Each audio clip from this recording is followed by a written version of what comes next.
করতে হলে কি কি আকাম করতে হয়, আকাম কি কি আকাম করতে হয়।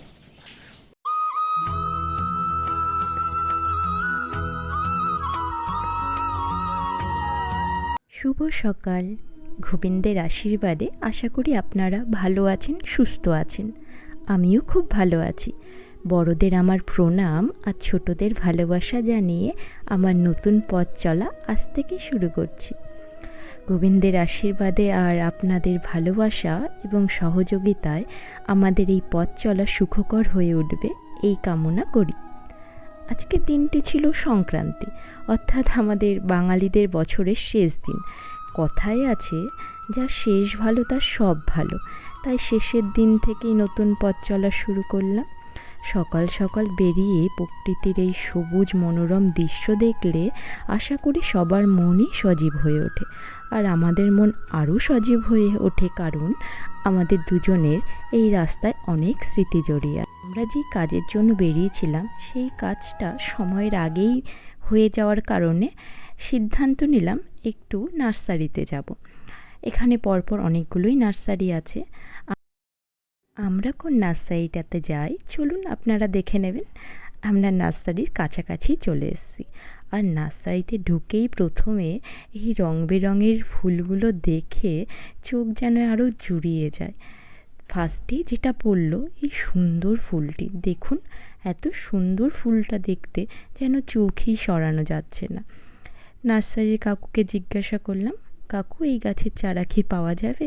কাকু বললেন, না, এই গাছের চারা লাগাতে হয় নভেম্বর ডিসেম্বর নাগাদ, তবে এই সময় এসে ফুল পাওয়া যায়। আর মন খারাপ করে লাভ নেই, এখন শুধু দেখেই আর ক্যামেরাবন্দি করে মনকে সান্ত্বনা দিলাম। পরের বছর শীত পড়তে না পড়তেই আগেই এই চারা আমি বাড়িতে নেব, এটা স্থির করে নিলাম। তারপরে কিছু আমাদের ইনডোর প্ল্যান্টস দেখার ছিল, সেগুলো দেখলাম।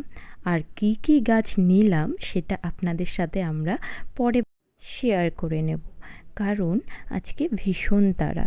কারণ আজকে সংক্রান্তির দিনে মোটামুটি সবার বাড়িতেই কম বেশি পুজো আরও অনেক আচার নীতি থাকে, সেজন্য আমরা তাড়াতাড়ি বেরিয়ে গেছিলাম।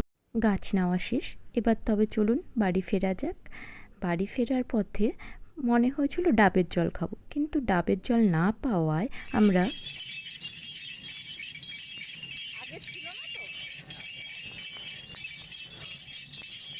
আমার এই আখের রসটা লেবুর রস দিয়ে খেতে ভীষণ ভালো লাগে। আপনারা কে কে আখের রস লেবুর রস দিয়ে খেতে ভালোবাসেন অবশ্যই কমেন্ট করে জানাবেন। অনেক সকালেই বেরোনোর কারণে খিদেও পেয়ে গিয়েছিল।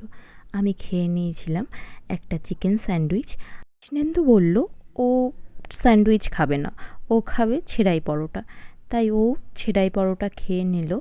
ছেঁড়াই পরোটা খেতে ওর নাকি ভীষণ ভালো লেগেছিল। এটা হচ্ছে কল্যাণী সেন্ট্রাল পার্কে। এবার পরোটা খেয়ে স্যান্ডউইচ খেয়ে বাড়ি ফেরার পালা। এখন আমি যাব বাড়িতে আর ও যাবে নতুন বাড়িতে। এবার আপনাদের এটা বলে নিই, বাড়ি আর নতুন বাড়ি, আসলে আমি নিজে যেখানে ছোটোবেলা থেকে বেড়ে উঠেছি সেই জায়গাটাকে আমি বলি বাড়ি। আর বিয়ের পরে যেই বাড়ি, নতুন বাড়ি, সেটাকে আমি বলি নতুন বাড়ি। শ্বশুর বাড়ি কথাটা শুনতে না আমার একদম ভালো লাগে না। আমাকে কৃষ্ণেন্দু বাড়িতে নামিয়ে দিয়ে ও ফিরে যাবে নতুন বাড়িতে, কারণ ওর অফিসের কিছু কাজও রয়ে গেছে। বাড়িতে গিয়ে দেখলাম দিদা সবজি কেটে ধুয়ে একদম রেডি। আমি ফোন করে বলে রেখেছিলাম তুমি কিন্তু রান্না বসাবে না, তার কারণ হচ্ছে এক তো ভিডিও করব, দ্বিতীয় হচ্ছে দিদার কাছ থেকে রান্নাও শিখব। দিদা কিন্তু সত্যি সত্যি রান্নাটা তখনও চাপায়নি, আমি যাওয়ার পরেই রান্নাটা দিদা চাপিয়েছিল। একে একে কড়াইতে সমস্ত সবজি এবং মশলাপাতি দিতে আরম্ভ করলো। আমিও কিন্তু দিদার সাথে হাতে হাত লাগিয়েছিলাম, কিন্তু কড়াই আনতা যে খুন্তি এতই ছোট হয়ে গিয়েছিল একদম নাড়ানোই যাচ্ছিল না। আর কি, এরপর দিদাকেই দিলাম। কি দিচ্ছ ওর মধ্যে? আদা দিচ্ছি, আদা, শুধু আদা বাটা না কাঁচা লঙ্কাও আছে? কাঁচা লঙ্কা, কাঁচা আদা। এরপর আমরা বাড়ির সবাই একে একে, মানে মা, কাকি, সবাই কিন্তু আমরা হাত লাগিয়েছিলাম, কারণ এত সবজি দিদাও একা পাচ্ছিল না আর আমিও পাচ্ছিলাম না। মা পুজো দেওয়ার আগেই সমস্ত মশলা বেটে রেডি করে গিয়েছিল। এরপর দিদা একে একে আমায় বলতে লাগলো, এই মশলা ওই মশলা দে। আমি শুধু এগিয়ে দিচ্ছিলাম আর দিদা ছিল, আর আমি করছিলাম গল্প। দিদার সাথে যে অনেক দিন বাদে দেখা, কত গল্প জমে রয়েছে। তাই আস্তে আস্তে আমি শুরু করে দিলাম গল্প, আর দিদা দিল মন রান্নায়। বাবা হবেই না তো কড়াইতে। চাকদার বাড়িতে কি করে করো? আমরা ওই ইয়েতে আলু আর মিষ্টি আলু এক হাঁড়িতে নিয়ে নিই, আরেক হাঁড়িতে পটল মটল এসব পটল ফটল তো তাড়াতাড়ি সিদ্ধ হয়ে যাবে না? আমরা হাঁড়িতে করে একটা হাঁড়িতে করে করি, তারপরে আমরা ওগুলো ইয়ে করে করে কুমড়োর শাক দিয়েছো? বহুত একখান করছি। এখন দেখো কিন্তু কাকিও কিন্তু রান্নায় হাত লাগিয়ে দিয়েছে, কারণ দিদার এখন আর পাচ্ছিল না। মাও চলে এসছে, মানে রান্নাঘরে একদম চাঁদের হাট বসেছে। সবাই মিলে যেন পাঁচন রান্না করছে। আসলে সবাই মিলে রান্না করার আনন্দই যেন আলাদা। এই জিনিসগুলো আস্তে আস্তে কোথায় যেন হারিয়ে যাচ্ছে। যাই হোক, খুব ভালো লাগছিল সেই দিনটা, সবাই মিলে একসাথে, মানে একটা বেশ মজাদার দিন কাটিয়েছিলাম। গল্প করতে করতে রান্না কিন্তু এখন প্রায় শেষের দিকে। এখন রান্নায় দেওয়া হবে শেষ পর্যায়ে একদম সোমবার। এটা না দিলে যেন রান্নার প্রাণ ফিরেই পায় না। যাই হোক, সেই সব চলতে শুরু করলো। আর এদিকে বাবা কাকু ওদের দোকান থেকে আসারও সময় হয়ে গেছে, তাই রান্নাটা একটু তাড়াতাড়িই হচ্ছে, কারণ এরপর একে একে যে তাড়া লেগে যাবে। কাল যে রয়েছে আবার পয়লা বৈশাখ, দোকানে তো পুজো আছে, তো এই দুটো বাড়িতে সবাই ব্যস্ত। আর ভাইদের কথা তো বলবেনই না, ওদের যেন সারা পৃথিবীর ব্যস্ততা শুধু ওদেরই।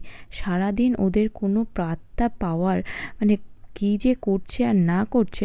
অবশ্য দোকান নিয়ে খুবই ব্যস্ত থাকে, যেহেতু পুজোটা কিন্তু একদম সকাল সকাল হয়, একদম ভোরের দিকে, ওই 6টা 6:30 নাগাদ ঠাকুরমশাই চলে আসেন।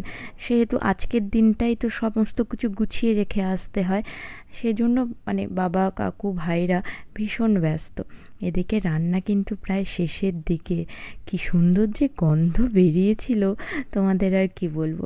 লাস্টে দিদা এই গরম মশলা গুঁড়ো বাটা, এটা আবার গুঁড়ো প্যাকেটের দিলে হবে না, বাটা দিতে হবে। মানে দিদার আর কি বলবো, মানে একদম বাড়ির সেই পুরনো দিনের ভাবে রান্না করা যায়।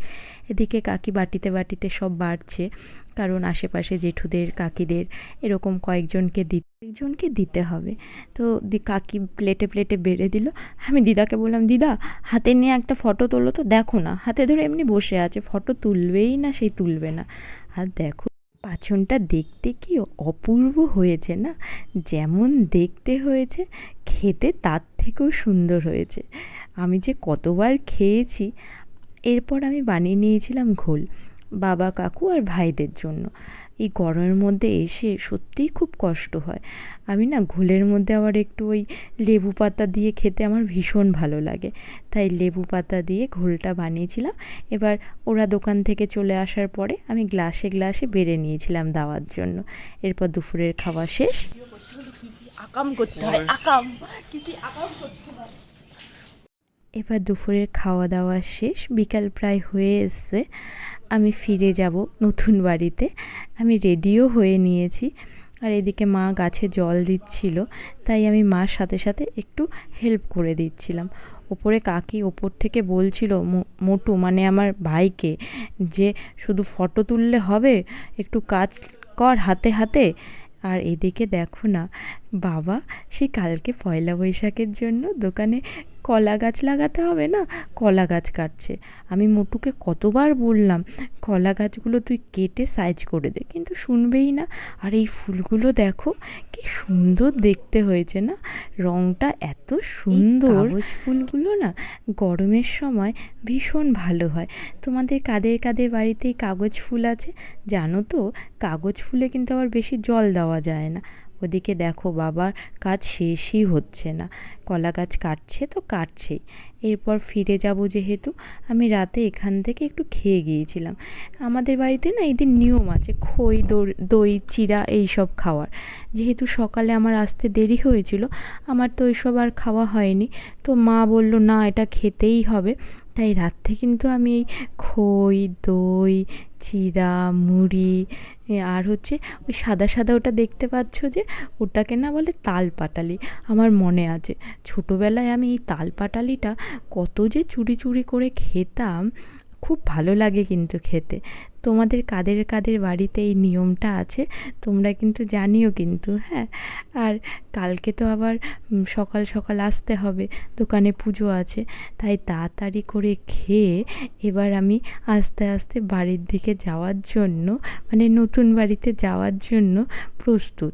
কৃষ্ণেন্দুও বাড়ির থেকে বেরিয়ে গেছে, মানে ওই আমাকে নিতে আসবে। ভাইদের তো আজকে দিয়ে আসার সময় নেই না, দোকানে প্রচণ্ড ব্যস্ততা, তাই ওকেই বলেছিলাম যে আমাকে এসে না তুমি একটু নিয়ে যেও। আমার কিন্তু দেখো খই দই চিড়া মাখা স্টার্ট, এরপরে খেয়ে মানে সোজা নতুন বাড়ির উদ্দেশ্যে বেরিয়ে পড়া। চিড়া মাখার এই ভিডিওটা দেখছি না, সেই বিয়ের দিনের সকালের কথা ভীষণ মনে পড়ছিল। ওই সকালবেলায় বলো এরকম খাওয়া যায় খালি পেটে খই দই চিড়া, আর বাড়ির সবাই না সারাদিন খাওয়া যাবে না, খেতেই হবে, যা তা অবস্থা। কৃষ্ণেন্দুও চলে এসছে, আমিও বেরিয়ে পড়লাম। আমরা এখন বাড়ির উদ্দেশ্যে, নতুন বাড়ির উদ্দেশ্যে বেরিয়ে গেছি। এখানে যাওয়ার পথে না এই চার্চটা পড়বে। রাত্রেবেলা এই চার্চটা দেখতে এত সুন্দর লাগে না, ক্যামেরাতে অত ভালো আসেনি, অন্ধকার না, কিন্তু খুব সুন্দর লাগছিল। এরপর বাড়িতে ঢুকে গেছি। এখন যেই গাছগুলো এনেছিলাম না, সেগুলো ছাদে রেখে এসে মাছেদের খাবার দিলাম, হ্যাঁ। আর সব গাছগুলো তো ইনডোর প্ল্যান্ট ছিল না, যেই দুটো ইনডোর প্ল্যান্ট ছিল সেগুলো আমি এখানে ঘরে রাখলাম, আর বাকিগুলো ছাদে রেখে এসেছিলাম। ইনডোর প্ল্যান্টগুলো ঘরে রেখে ছাদে যখন বাকি গাছগুলো রাখতে গেছিলাম, এসে দেখি এই নতুন সদস্যদের সাথে দেখা করতে এসছে নতুন অতিথিরা।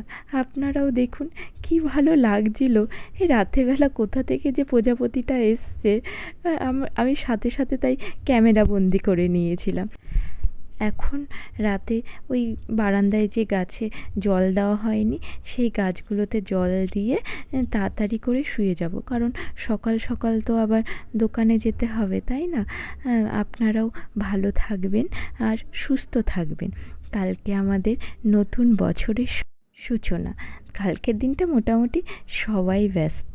দেখুন রাত্রেবেলা এত সুন্দর হাওয়া দিচ্ছিল না, কি বলবো। আর এই হাওয়াটা এই গরমের মধ্যে এত ভালো লাগছিল, গাছে জল দেওয়ার সময় মনে হচ্ছিল যেন এখানেই থেকে যাই। চলুন আজকের ব্লগটা এখানেই শেষ করা হলো। কালকে আবার আরেকটা নতুন ব্লগের সাথে দেখা হচ্ছে। আর আপনাদের যদি চ্যানেলটা ভালো লেগে থাকে, সাবস্ক্রাইব আর শেয়ার করতে কিন্তু ভুলবেন না। আর সাথে কিন্তু কমেন্টটা অবশ্যই, এই কমেন্টই তো আমাদের উৎসাহ বাড়ায় এই আপনাদের সাথে সমস্ত নিজেদের খুঁটিনাটি গল্পগুলো ভাগ করে নেওয়ার জন্য।